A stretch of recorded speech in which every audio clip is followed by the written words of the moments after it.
ଜୟ ଜଗନ୍ନାଥ ବନ୍ଧୁମାନେ ଏବଂ ମୋର ସମ୍ମାନୀୟ ଭକ୍ତମାନେ, ମୁଁ ଆପଣମାନଙ୍କୁ ବିଜୟା ଏକାଦଶୀର ହାର୍ଦ୍ଦିକ ଶୁଭକାମନା ଜଣାଉଛି।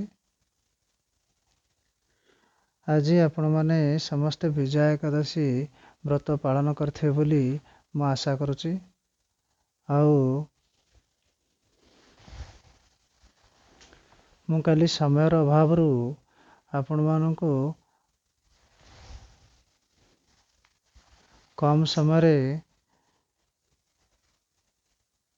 ଏକାଦଶୀ ବ୍ରତ କଥା କହି ସମାପ୍ତ କରିଥିଲି।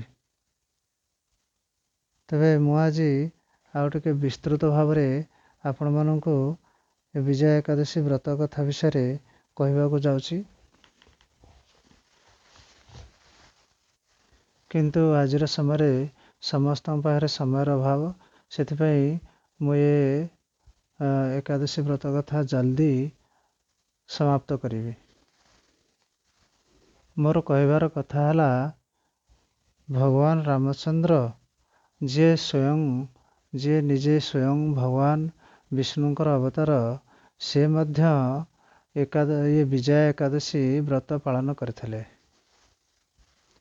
ଏବଂ ତାଙ୍କୁ ଏ ବିଜୟା ଏକାଦଶୀର ବ୍ରତ ପାଳନ କରିବାର ଫଳସ୍ୱରୂପ ସେ ଲଙ୍କା ଉପରେ ବିଜୟ ପ୍ରାପ୍ତ କରିପାରିଥିଲେ।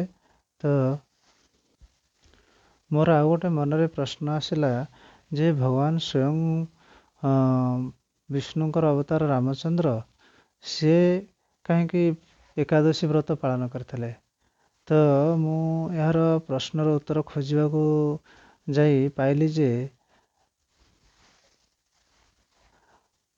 ଭଗବାନ ରାମଚନ୍ଦ୍ର ନିଜେ ସ୍ୱୟଂ ବିଷ୍ଣୁ ହୋଇଥିଲେ ମଧ୍ୟ ସେ ଏକାଦଶୀ ବ୍ରତ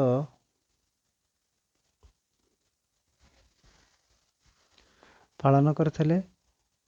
କାହିଁକି ନା ସେ ମନୁଷ୍ୟ ରୂପରେ ଏ ଧରାବକ୍ଷରେ ଜନ୍ମ ନେଇଥିଲେ। ସେଥିପାଇଁ ସେ ମନୁଷ୍ୟମାନଙ୍କୁ ଶିକ୍ଷା ଦେବାକୁ ଯାଇ ସେ ମଧ୍ୟ ଏକାଦଶୀ ବ୍ରତ ପାଳନ କରିଥିଲେ। ଏହାର ତାତ୍ପର୍ଯ୍ୟ ଏହିକି ଯେ ସମସ୍ତ ମନୁଷ୍ୟ ଜାତି ଏକାଦଶୀ ବ୍ରତ ପାଳନ କରିବା ଉଚିତ ଏବଂ ଏହାଦ୍ୱାରା ଭଗବାନ ବିଷ୍ଣୁଙ୍କର ବିଶେଷ କୃପା ପ୍ରାପ୍ତ ହୋଇଥାଏ ଏବଂ ମନୁଷ୍ୟ ଜାଣତରେ କିମ୍ବା ଅଜାଣତରେ କୌଣସି ପାପ କରିଥିଲେ ଏହା ନଷ୍ଟ ହୋଇଯାଏ, ଯାହାଫଳରେ କି ସେ ଯେଉଁ ଦୁଃଖରେ ଥାଏ, ସେ ପାପ ନଷ୍ଟ ହୋଇଗଲା ପରେ ତାକୁ ଭଗବାନ ବିଷ୍ଣୁଙ୍କର କୃପାରୁ ସୁଖ, ଶାନ୍ତି ଆଉ ସମୃଦ୍ଧି ପ୍ରାପ୍ତ ହୋଇଥାଏ। ଏଥିପାଇଁ ମନୁଷ୍ୟ ନିରନ୍ତର ଭଗବାନ ବିଷ୍ଣୁଙ୍କର ନାମ କିମ୍ବା ମନ୍ତ୍ର ଜାପ କରିବା ଦରକାର। ଶେଷରେ ଏତିକି କହୁଛି କି ଭଗବାନ ବିଷ୍ଣୁଙ୍କର ମନ୍ତ୍ର ହେଲା ଓମ୍ ନମୋ ଭଗବତେ ବାସୁଦେବାୟ। ଇଏ ମନ୍ତ୍ର ଆପଣମାନେ ଜପ କରିପାରିବେ କିମ୍ବା ଆହୁରି ବହୁତ ମନ୍ତ୍ର ଅଛି ଭଗବାନ ବିଷ୍ଣୁଙ୍କର, ଯେମିତିକି ଆମର ମହାମନ୍ତ୍ର ହରେ କୃଷ୍ଣ କୃଷ୍ଣ କୃଷ୍ଣ ହରେ ହରେ, ହରେ ରାମ ରାମ ରାମ ହରେ ହରେ। ଏବଂ ଆମ ଓଡ଼ିଶାର ବଡ଼ ଠାକୁର ଜଗନ୍ନାଥ ମହାପ୍ରଭୁଙ୍କର ମନ୍ତ୍ର ହେଲା ଓମ୍ ଜଗନ୍ନାଥାୟ ନମଃ। ଏହା ହେଉଛି ଭଗବାନ ଜଗନ୍ନାଥଙ୍କର ବୀଜ ମନ୍ତ୍ର। ତେବେ ଚାଲନ୍ତୁ ଏବେ କାଲି ଦ୍ୱାଦଶୀ ତିଥିରେ ବ୍ରତ ସମାପ୍ତ କରିବା ବା ପାରଣା କରିବାର ବିଧି ଜାଣିବା।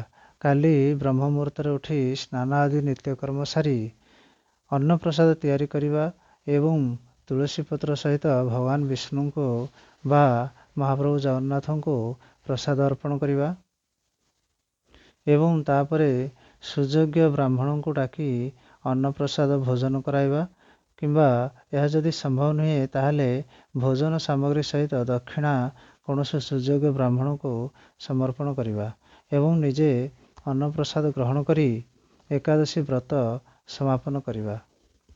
ଏତିକି କହି ମୋର ଏକାଦଶୀ ବ୍ରତ କଥା ସମାପ୍ତ କରୁଛି।